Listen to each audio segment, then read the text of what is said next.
வணக்கம் குழந்தைகளா, இன்னைக்கு பார்க்க போற தமிழ் பாட்டு கரடி. எல்லா குழந்தைகளும் என்னோட பாடுங்க, சேர்ந்து பாடுங்க. பாட்டுக்குள்ள போலாம்.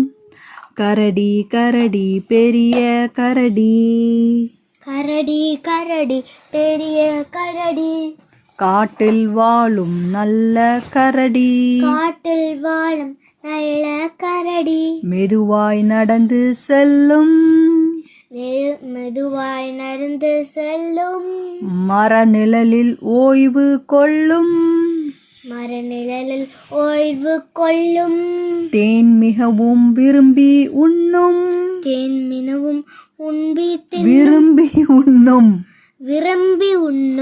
குட்டிகளோடு விளையாடும், குட்டிகளுடன் விளையாடும், விலங்குகளை அன்பாய் காப்போம், இயற்கையை என்றும் நேசிப்போம். இந்த பாட்டை லைக் பண்ணுங்க, ஷேர் பண்ணுங்க, சப்ஸ்கிரைப் பண்ணுங்க. நன்றி, வணக்கம்.